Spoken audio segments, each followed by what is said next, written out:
저녁부터는 비가 내리겠습니다.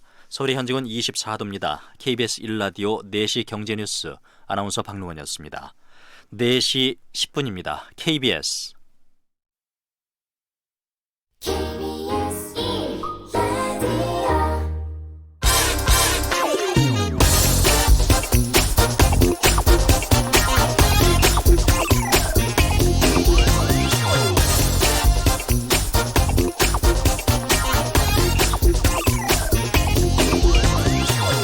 미국 민주당의 유력 대선 후보입니다. 엘리자베스 워런 상원 의원이 미국 전 국민을 대상으로 한 국민 의료보험 제도를 공약으로 내걸었습니다.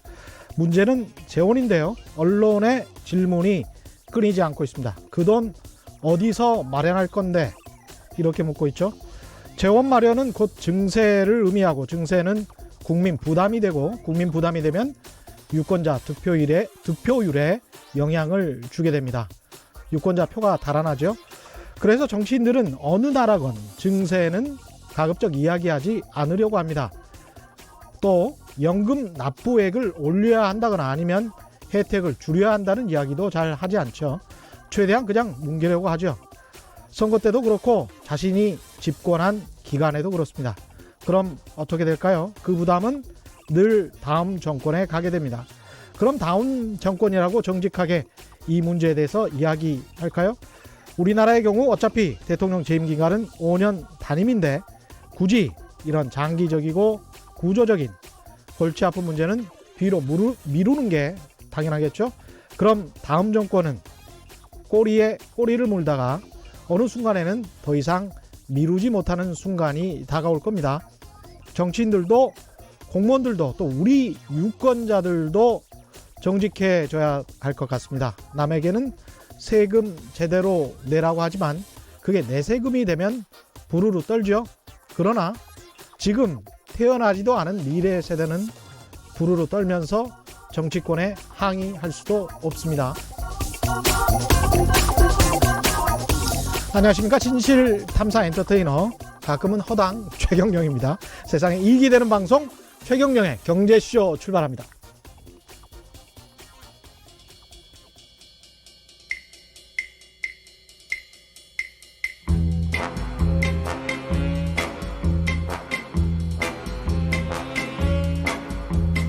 KBS가 자랑하는 진짜 기자 최경영의 경제쇼. 네, 오늘 이낙연 국무총리가 나루히토 일왕 즉위식에 참석하기 위해서 출국했습니다. 일본의 경제 보복 이후에 지난 넉 달 동안 한일 경쟁력 어느 정도 느끼실 수 있었을 것 같습니다. 양국 관계 물꼬가 트여야 되는 것은 당연한 것이고요. 그럼에도 불구하고 언젠가는 풀어야 할 문제는 맞습니다. 우리나라 경쟁력에 어느 정도 자부심을 가졌던 지난 넉 달이었다면 앞으로는 어떻게 그 길 해야 할 것인지 이 문제에 관해서도 곰곰이 계속 생각해 봐야 할 것 같습니다. 특히 우리나라 경쟁력 취약했던 부분들이 중소기업들 그리고 자영업 관련된 부분들인데요. 지난 8월, 9월 통계만 봐도 중국인들이 한국을 찾은 관광객이 50만 명 정도라면 일본을 찾은 중국 관광객은 100만 명입니다. 우리 딱 2배죠.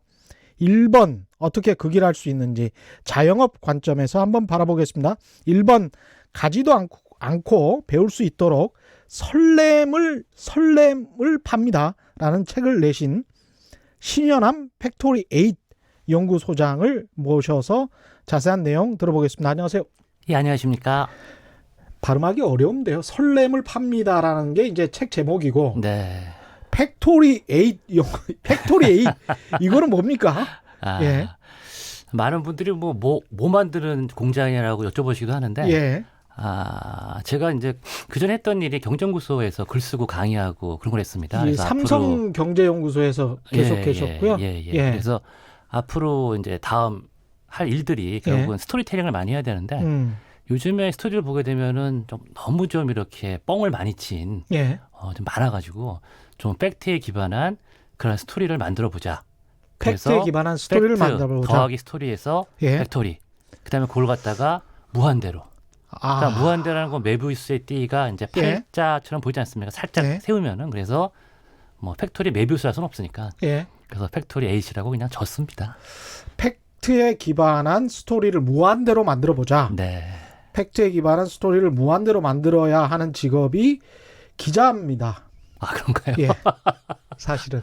근데 기자들이 팩트에 기반해서 글을 쓰지 않고 있다고 비난을 요새 많이 받고 있어서 참 저도 기자 같은 기자로서 네. 참 힘듭니다. 요새. 이 소장님 잠깐 제가 소개해드리면 양력을 삼성경제연구소에서 기업 마케팅 전문가로서 30여 년 일하셨고요. 지금도 농식품 이게 지금 팩토리 8이 농식품 전문 마케팅 연구소입니까? 꼭 그렇지 않습니다만은 뭔가 이제 포지셔닝하는 게 매우 중요하기 때문에 예.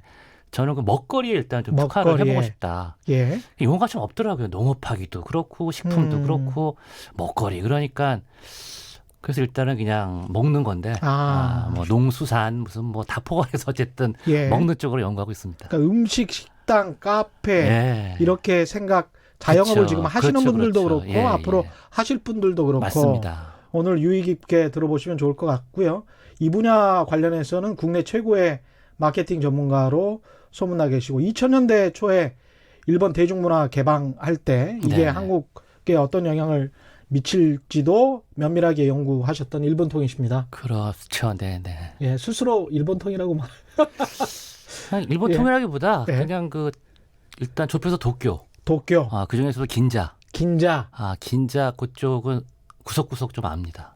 그러시군요. 네. 예. 그래서 구체적으로 어떤 도쿄의 긴자에서 뭘 우리가 배워야 할지, 그래서 일본으로 가는 관광객들, 우리 한국으로 돌려올 수 있다면 우리로서는 너무 좋은 일 아니겠습니까? 그렇겠죠. 예, 우리가 예. 또 많이 배워와가지고. 예. 일단은 한일 경제 갈등, 무역 보복 이런 이야기를 안 할 수가 없어서 그 이야기를 먼저 짚고 넘어간다면 과거부터 이제 산업발전사를 너무 잘 알고 계시는 소장님 입장에서 봤을 때는 현재 한일 경쟁력은 어떻게 평가를 하시는가요?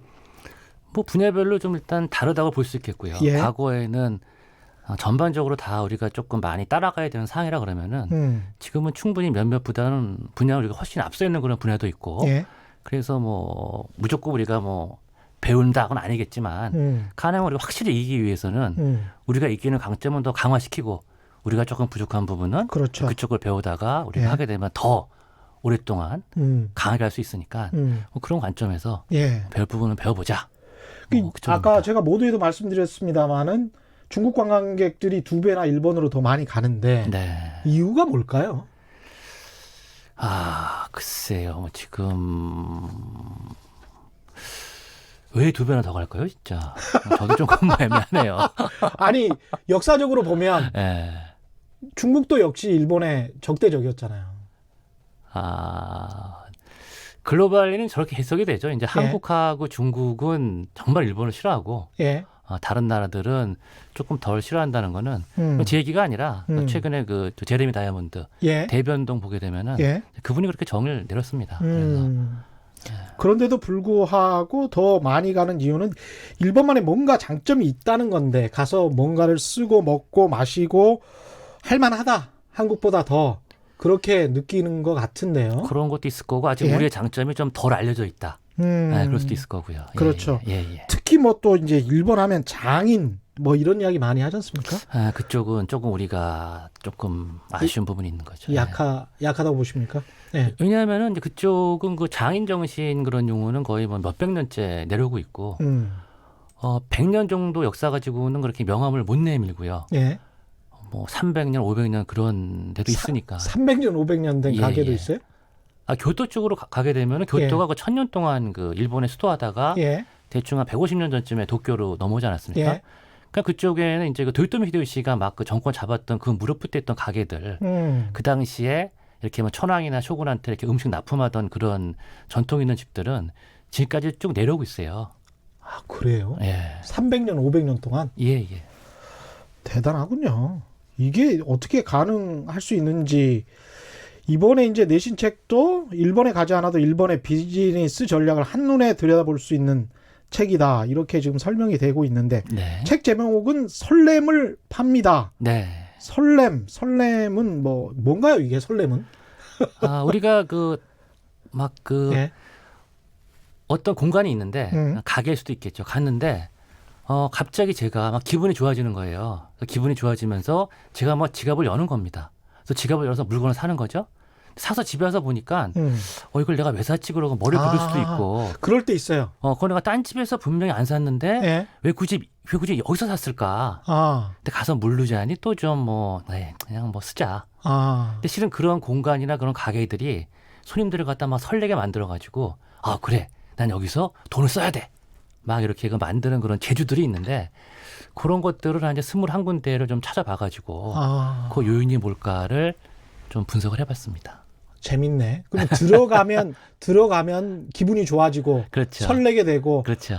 난 여기서 돈 쓰고 싶어. 예. 그게 뭐였을까요? 이제 뭐 우리가 뭐 경영 시간에 배웠던 수많은 테크닉이 그 안에 이제 구사가 되고 예. 있는 겁니다. 예를 들면 우리가 그 퍼플 카우라는 용어를 아마 다 들어보셨을 거예요. 예. 보랏빛소가 온다. 예. 그냥 일반적으로 그 전박이 숨어 있어서 지루하다가 예. 갑자기 보랏빛소가 등장하게 되면은 깜짝 놀라지 않냐. 저게 뭐야? 예. 그게 2000년에 나왔는데 2004년에 2004년에 페이스북에 등장을 하면서 그다음에 새로운 용어가 생겼죠. 예. 사진을 찍어서 자기의 페북이나 자기 인스타나 거기 그렇죠. 올리면서 예. 자랑을 한다. 그렇죠. 그럼 우리도 그런 걸 되게 많이 하고 싶은데 그래야 입소문이 많이 나는데 어떻게 해야지 그런 걸 하고 있냐. 별로 돈 안 쓰고. 별로 돈 안 쓰고. 돈 많이 쓰고 하는 건 말이 안 되죠. 돈 안 그렇죠. 써야 되니까. 예. 그래서 그런 테크닉들을 가서 보면은 지방에 있는 조그만 매장인데 얼마나 아주 그런 재미있는 테크닉을 구사해가지고 사람들이 기분 좋게 사진을 찍어서 그거를 막 자기 인스타에 올리는 거예요. 뭐가 있길래 그렇습니까? 예를 거기에는? 들면은 저런 게 있습니다. 일본이 이제 크게 47개의 그 지방으로 구성이 돼 있어요. 예. 우리 뭐 경상남도부터 하는 것처럼. 예.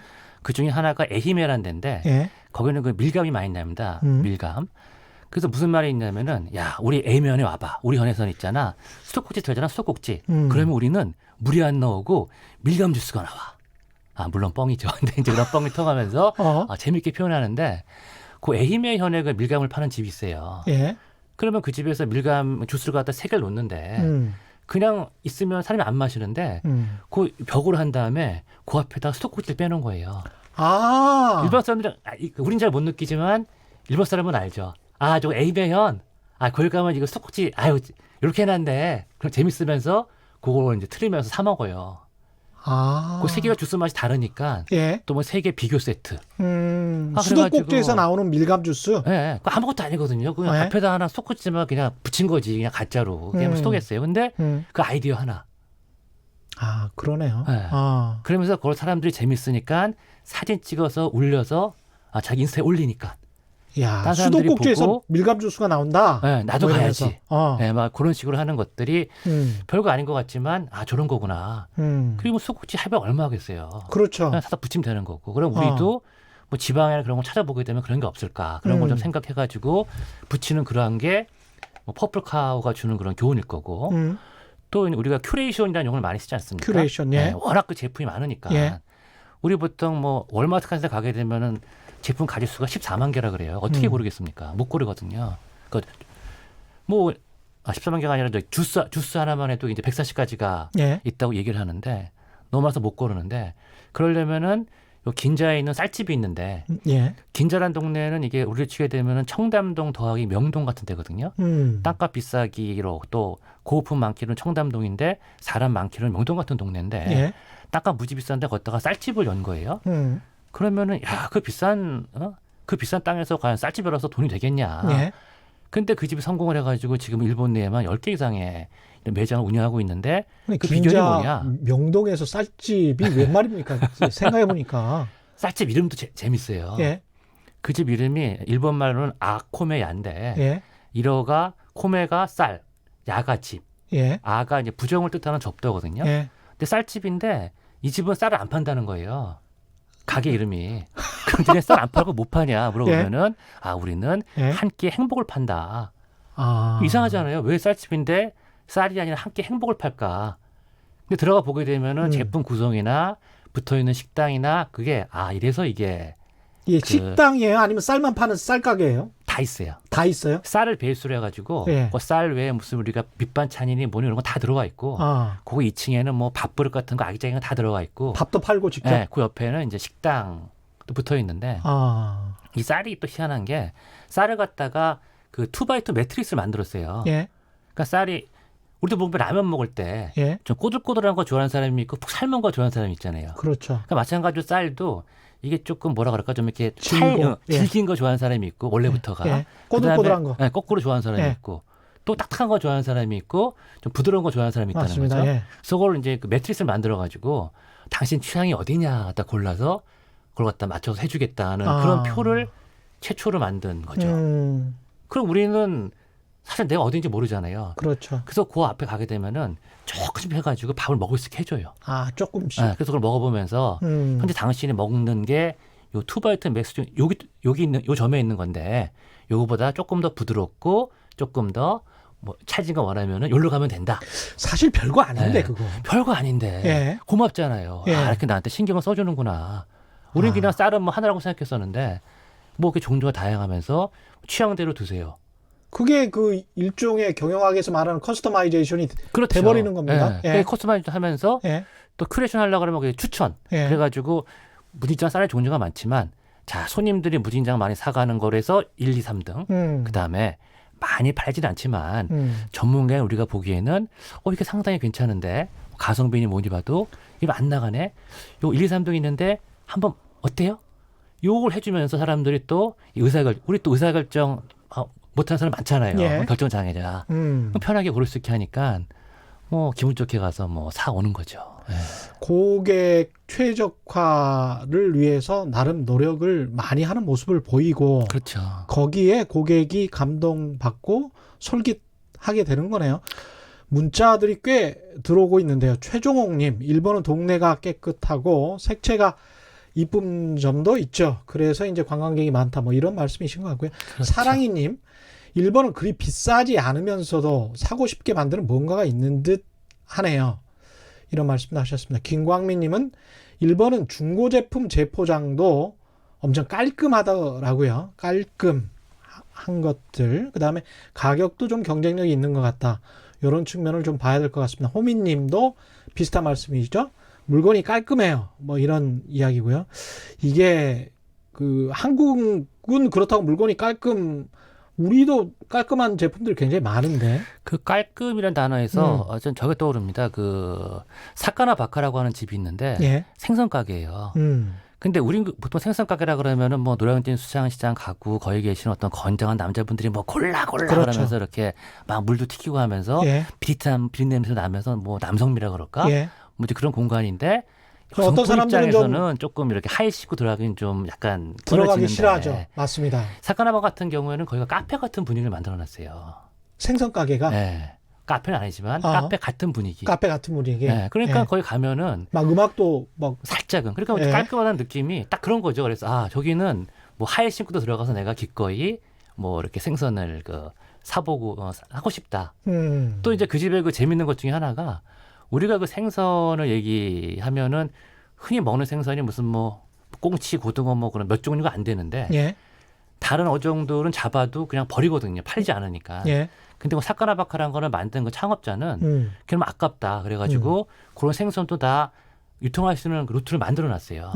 그러니까 이제 어부 입장에서는 너무나 예. 그 물고기 잡는 게 힘든데 이거 팔리는 거 아니니까 다 버렸다가도 이건 되겠네. 그래서 그건 자기가 이제 구매한단 말이에요. 예. 그러니까 그런 유통구도 만들어주면서 농부들도 어부들도 고맙다 하고 있고 또 그런 건 좀 싸게 파니까 사카나바카의 브랜드가 있으니까 뭐 처음 보는 물고기고 잘 모르는 물고기지만 그래 뭐 사카나바카가 아무거나 팔겠어? 싸니까 먹어보자. 예. 그래가지고 먹으면서 이거 괜찮네 라고 해서 그런 그 생선인데 조금 소위 메이저 어종, 마이너 어종이라 그러더라고요. 예. 우리가 흔히 이름하는 게 메이저 어종, 잘 모르는 게 마이너 어종이라는데 예. 그걸 다 파는 그런 것들도 좀 특이하게 좀 배워볼 만한 게 아닌가 싶습니다. 우리도 횟집이 약간 좀 체인점화돼서 나온 횟집들이 요새 생겨나고 있잖아요. 근데 그게 네. 좀 상당히 좀 깔끔한 식당들이 생겨나고 있는데 그런 네. 컨셉이랑 좀 비슷할 수도 있을 것 같습니다. 그렇습니다. 그래서 우리나라도 좋은 게 많이 등장하고 있으니까 예. 그래서 서로도 배울 건 배우고. 그러니까 분명 우리나라가 잘하는 게 분명히 있는데 예. 그러면 국한될 게 아니라 다른 게 잘하는 거 있다면 지금 무조건 베끼자는 게 아니라 그렇죠. 우리 강점을 그대로 살리면서 예. 상대방의 장점인데 우리가 충분히 배울 거는 배우게 되면은 예. 훨씬 더 막강한 거를 그럼요. 우리가 갈 수가 있다. 예. 이제 그런 그 관점에서. 카페 같은 생선 가게는 생선이라고 하는 생선을 파는 곳이 가지고 있는 뭐랄까요? 그냥 좀 약간 좀 더럽고 시끄럽고 뭐 가기 싫다. 네네. 이런 느낌을 지워버린 그렇죠. 그런 측면에서 이제 마케팅이 굉장히 훌륭하다고 보시는 거예요. 그렇죠. 예. 그러면서 이렇게 안 팔리는 생선을 갖다가 유통시켜줘가지고 어부의 삶을 좀 나아지게 도와줬다는 점. 예. 네, 그런 게 좋은 것 같습니다. 아까 이제 모두의 책 제목도 책 부제도 이제 공간을 네네. 굉장히 중요시했는데 네네. 우리가 오프라인 매장이 이렇게 굉장히 힘들게 된 게 네네. 아마존 같은 그런 업체들 때문에 네네. 힘들다고 하지 않습니까? 그래서 그렇죠. 살 수 있는 방법은 거기에 꼭 가지 않으면 네네. 거기에 그 뭔가를 소비할 수 없는 그런 상황이 돼야지 네네. 그 공간이 활용성이 있을 것 같은데 그런 측면에서 이제 이 공간이라는 측면, 이 공간을 재발견해서 공간에서 뭔가를 팔아야 되는 그렇죠. 예? 사고 팔고 이런 게 굉장히 중요해지는 것 같습니다. 자영업 하시는 분들 그게 입장에서는. 이제 둘로 나눠지는데요. 예. 그 대기업 같은 경우에는 거기도 온라인가 다 할 수가 있으니까. 예. 그래서 오프라인 쪽 같은 경우에는 플래그십으로 가면서 꼭 돈을 번다는 목적보다는 우리가 이 정도 실력이 있어. 라는 걸 보여준다 그러면은 자영업자나 중소기업 같은 경우에는 그럴 여유는 없지 않습니까? 그렇죠. 그러니까 이 공간 자체를 갖다가 이 조금 매력적인 그렇죠. 손님들이 와서 특히 입소문. 음. 입소문이 막강하다는 게 기존의 이제 광고 같은 경우는 별도의 비용이 발생하는데 이 페북이나 무슨 뭐 이 다른 카카오나 무슨 네이버에 이렇게 퍼가는 그런 것들에 대해서는 비용도 발생 안 하면서 더 신뢰가 간단 말이에요. 예. 그러면 어떻게 하게 되면은 우리 제품을 갖다가 그 인스타그램업을 굿즈나 인스타그램 플레이스를 만들 거냐. 예. 근데 그런 거에서도 한국도 물론 배울 게 많이 있고 또 중국도 많이 있을 거고 미국도 많이 있을 거고 예. 일본도 있으니까 그렇죠. 그래서 골고루 다 배워오자. 예. 그래 중에서 저는 이제 아직 일본밖에 못했지만 또 다른 어떤 훌륭하시는 분은 중국을 그렇죠. 또 다른 어떤 분은 미국을 어. 다 한다 그러면은 이제 우리나라에 있는 그런 모든 공간들이 다 전 세계에서 가장 멋진 매장이 되면 그럼 뭐 전 세계인들이 다 와가지고 그렇죠. 야, 서울 가면 다 있대. 어. 마치 지금 뭐 라스베가스 가보게 되면 거기에 뭐 발리니 뭐 파리니 뉴욕 다 있는 것처럼 맞습니다. 예. 그런 것도 뭐 상상해 볼 수 있는 거죠. 예. 네. 예. 미국에 가면 진짜 전 세계 맛있는 음식들 다 있잖아요. 예. 네, 뉴욕은 뭐 더 맛있죠. 예, 예. 그런 측면에서 이 계속 좀 우리가 좀 배울 만한 공간을 잘 활용한 예들을 한번 소개를 해 주십시오. 이 책에 나왔던 애들. 일단은 그 창업자의 철학을 잘 그 활용해서 오랫동안 가고 있는 그 무지 같은 경우도 예. 이게 40년이 1980년에 생겼거든요. 근데 그런 브랜드인데 어떻게 해서 지금까지 이게 이어지고 있는가? 예. 그걸 보게 되면은 이 최초의 걸 만들었던 그 디자이너의 철학이 단순함이었습니다. 심플. 근데 20년쯤 지나서 그 디자이너가 사망을 해요. 그래서 예. 자기 디자인을 계승할 사람이 누가 없을까? 그래서 다른 디자이너가 그걸 갖다 이렇게 계승을 하게 되는데 계승하면서 그 심플의 개념을 이번에는 빌 공짜, 예. 엠티니스를 거를 확장을 하죠. 예. 그러면서 40년 동안 한 컨셉을 이어오면서 그 브랜드에 대해서 열광하는 팬들이 생긴다는 거예요. 그러니까 하리 데이비슨 같은 경우에 그런 팬들이 있고. 그렇죠. 왜냐하면 문신을 하고 다니니까. 아니 어떻게 고객이 자기 제품에 문신을 하고 다닙니까? 말이 안 되잖아요. 고객이 그 제품을 광고를 하고 다니는 거하고 그렇죠. 똑같죠. 그렇죠. 예. 자신의 몸을 이용해서. 그렇죠. 예. 애플 같은 경우는 애플바라는 용어가 있고. 그러면 우리도 이제 그러한 걸 만들기 위해서는 어떤 게 필요할 거냐. 이제 그러한 그 힌트 같은 것을 뭐 애플이나 하리 데이비스나 이런 그 무인양품이나 그런 데서 한번 얻어볼 수 있는 거죠. 네. 사실 그런 업체들을 한국의 대기업들도 공간 활용도 그렇고 공간의 구성도 그렇고 많이 벤치마킹을 하고 있는 것 같아요.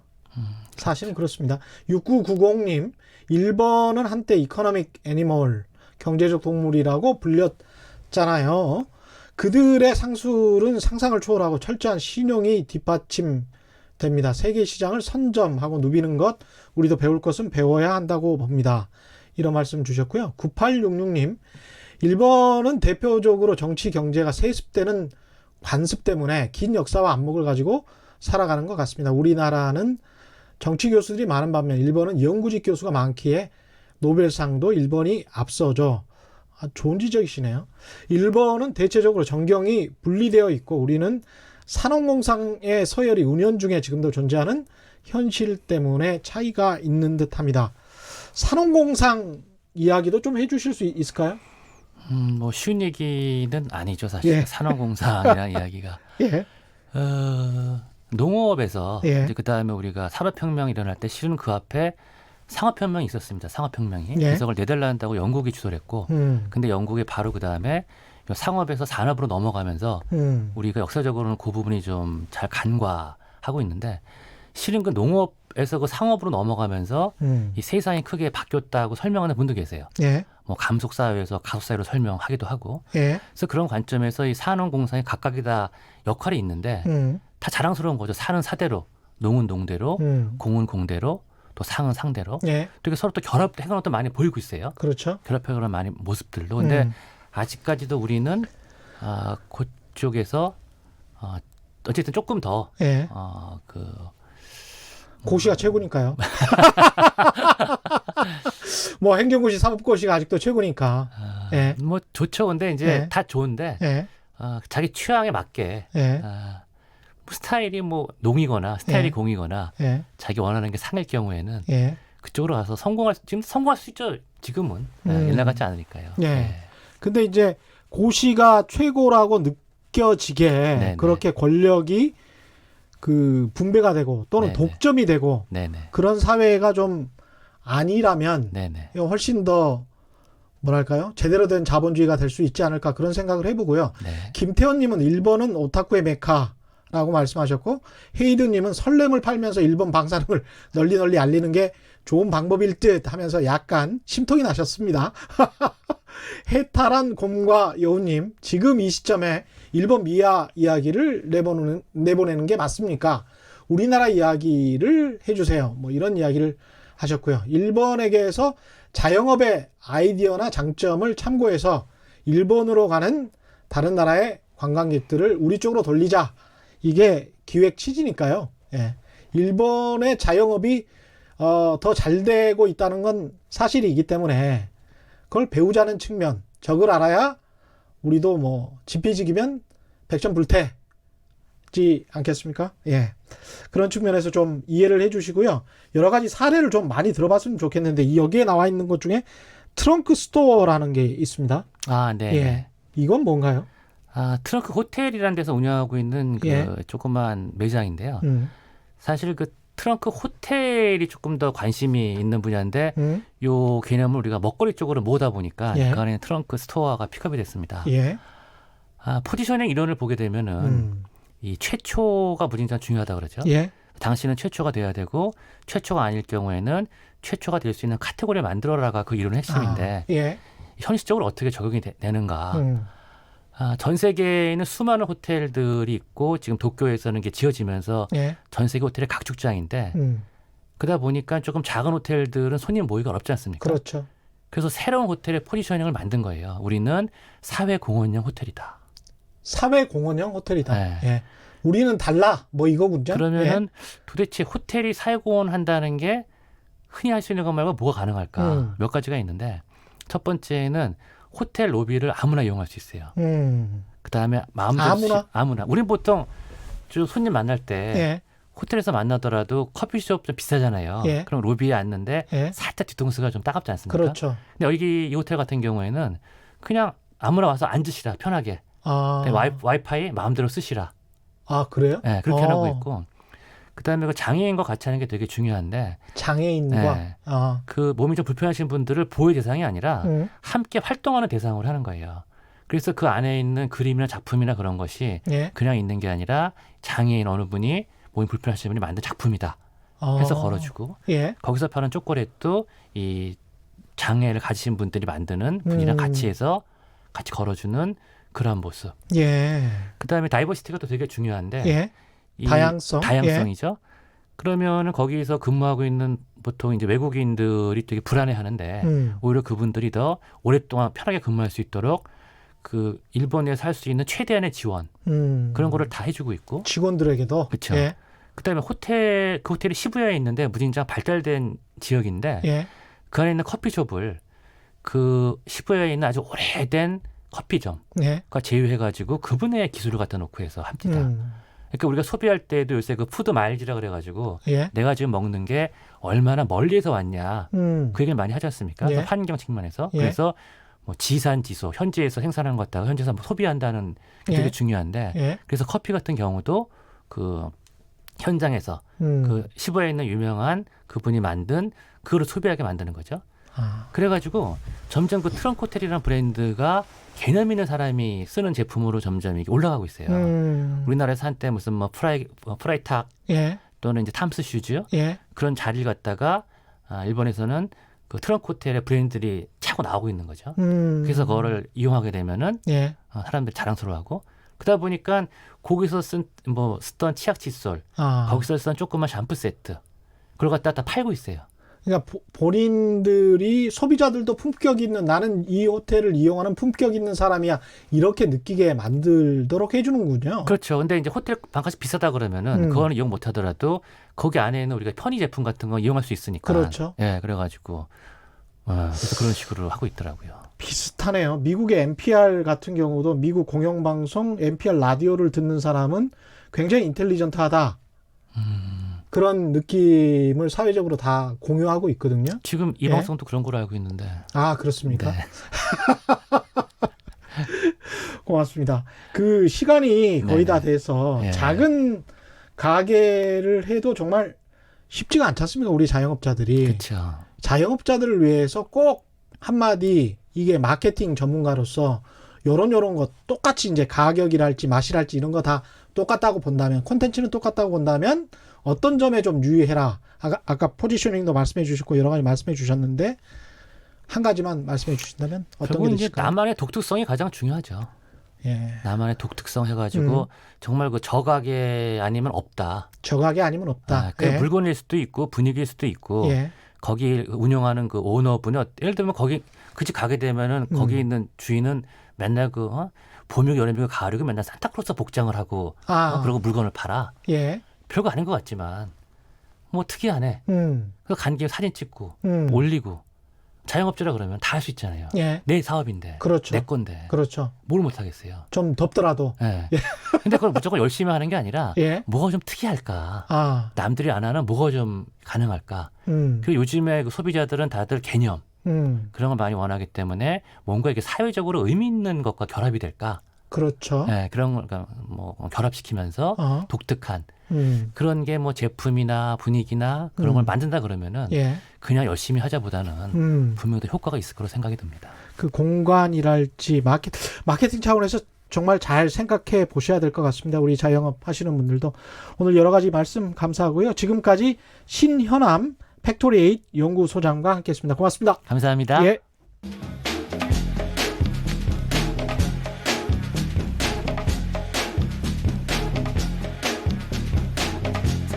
팩트 체크.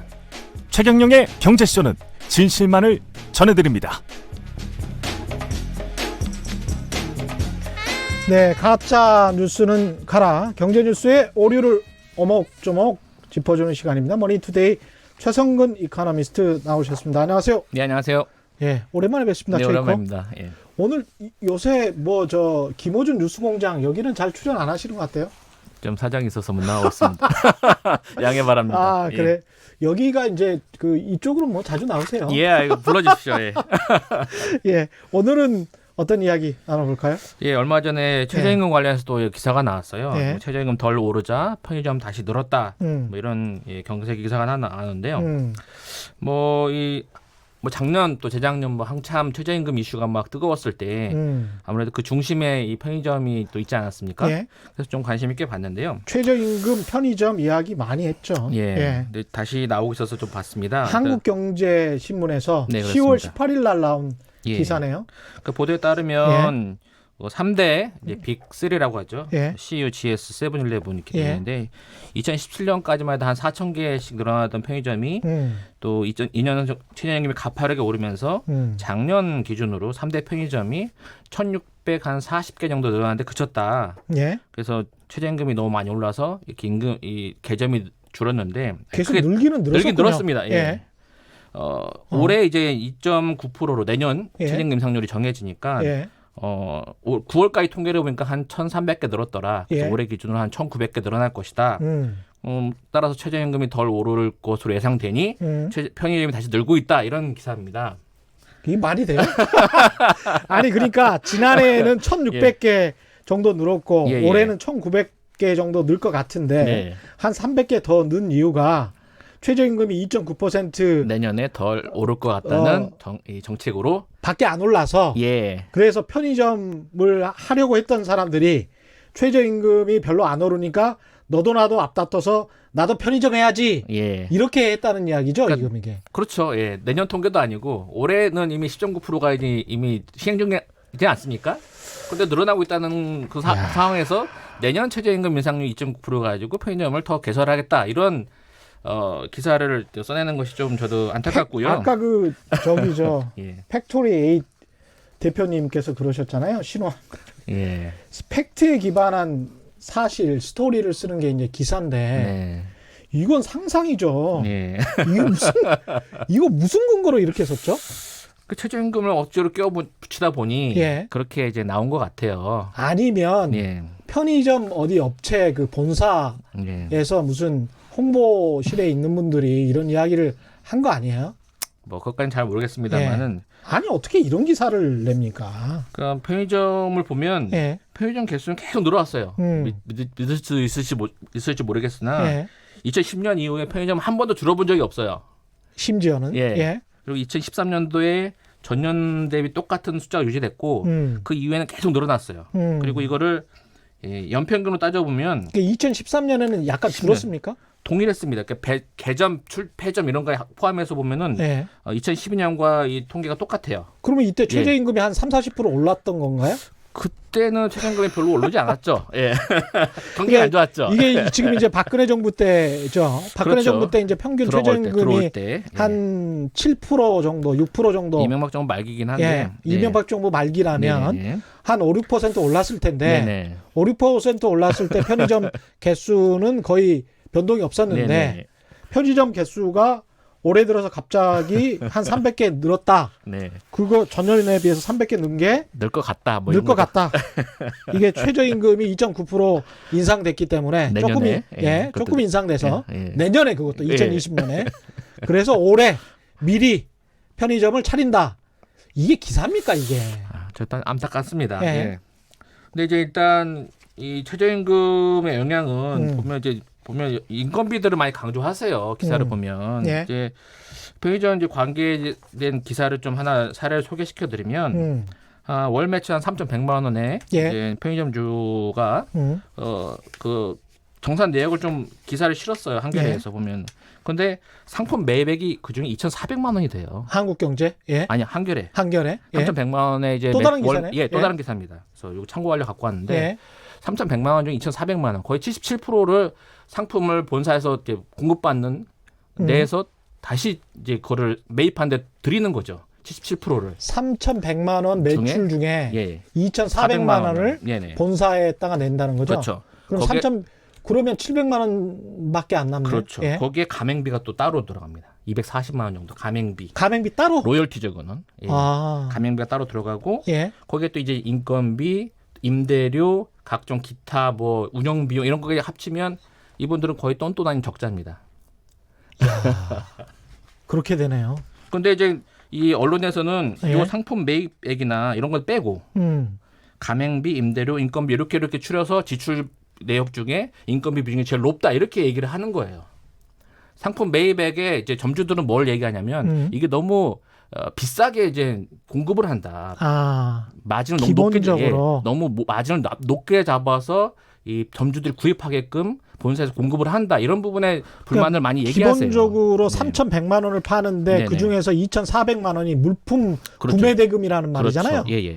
그리고 난 다음에 이제 가게 임대료, 인건비, 인건비. 가맹비, 뭐 기타 뭐 전기세, 뭐 아니면 또 재고 관리 비용, 상품 폐기 비용 뭐 이런 그렇죠. 것들 다 나가죠. 그게 다 점주 부담입니까? 그렇죠. 상품 폐기 비용까지. 예, 일부 지원되는 부분도 있습니다만 예. 최근에 와서는 예전에는 다 점주들 비용이었습니다. 그럼 한국경제신문의 이 기사는 뭔 건가요? 한국경제신문의 기사를 다시 한번 좀 짚어보죠. 한국경제신문이 네. 생각하는 편의점의 실제 편의점의 현실은 뭡니까? 한국경제신문이 말하는 그 편의점의 현실은 헤드라인은 그렇게 뽑았어요. 예. 근데 내용으로 들어가면 헤드라인이 최저임금 더 오르자 예, 편의점이 다시 늘었다. 네. 예. 근데 내용으로 보면 꼭 이것만이 요인이 아니에요. 늘어난 요인들이 여러 예. 가지가 있는데, 일단 하나 살펴보면 이제 편의점에서 그동안 이제 이 상생 방안들이라는 게 계속 나왔잖아요. 예. 상생 방안들이 나왔는데 이제 본사에서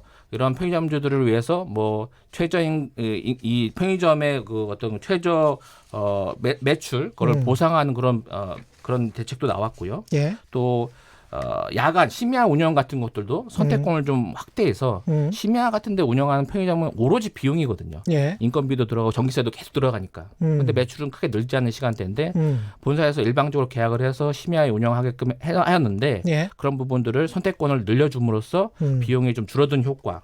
뭐 그런 것들을 뭐 제도적으로 많이 보장함으로써 편의점이 늘어날 수 있는 여건들이 좋아졌다라고 얘기를 많이 하세요. 이 안에서는. 아, 그런데 헤드라인은 최저임금을 뽑은 거예요. 이게 참 이게 어떻게 보면 가짜뉴스의 좀 전형이 아닌가 좀 생각을 하게 됩니다. 가짜 뉴스라기보다는 이건 뭐라고 해야 될까요?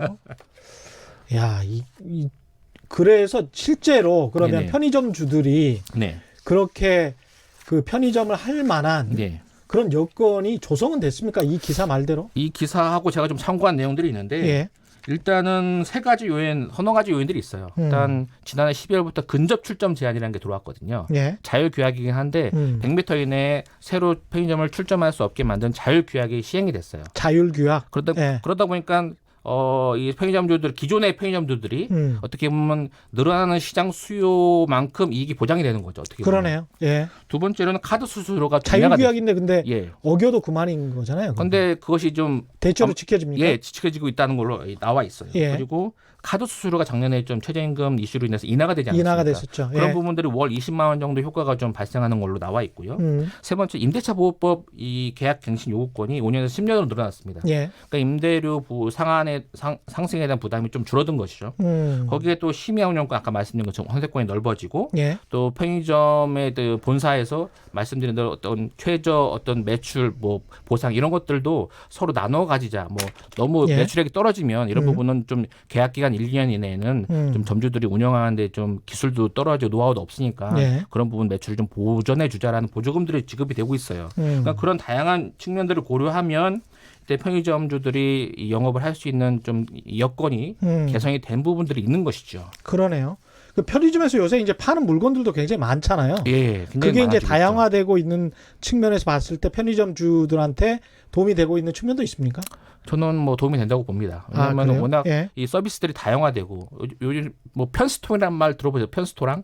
펜스토랑. 아, 편의점에서 파는 음식들이 워낙 다양하다 보니까 그렇죠. 편의점에서 식사를 해결하시는 분들이 많아지고 예. 그분들을 위한 서비스, 뭐 우편, 택배, 각종 뭐 전동차 충전 서비스까지 뭐 다양하게 제공이 되고 있어요. 그러니까 그러다 보니 뭐 편의점에 머무는 시간도 많고 그러다 보면 이것저것 또 사지 않겠습니까? 예. 그러다 보면 또 편의점의 매출도 늘어나는 것이고 실제 편의점 시장의 매출도 계속해서 늘어왔어요.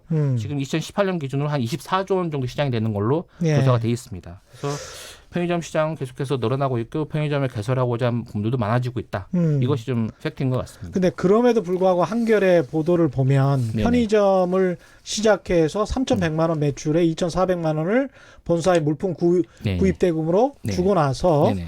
나머지 700만 원 가지고 여러 가지 관리 비용, 그다음에 임대료, 인건비 네. 다 주고 나면 네. 본인에게 남는 비용은 정말 소액이죠. 얼마 없을 것 소액이죠. 같습니다. 네. 잘 계산을 하고 네네. 그 편의점을 열어야 될 것 같은데. 그래서 개설은 굉장히 신중하게 그리고 폐업은 좀 쉽게 하자는 것이 어떻게 보면 대안이 중에 나온 것 의견 중에 하나입니다. 그렇죠. 네. 그런데 이 한국경제신문 기사를 네네. 보면 거꾸로 중간 제목으로 편의점 하겠다는 사람들이 줄을 잇는다. 예예. 줄을 이을까요? 이런 네, 상황인데 은퇴자들이 좀 많아지다 보니까 좀 생각을 해보면 이 65세 이상인 거 거의 한 40만 명, 50만 명씩 늘어나고 있지 않습니까? 네.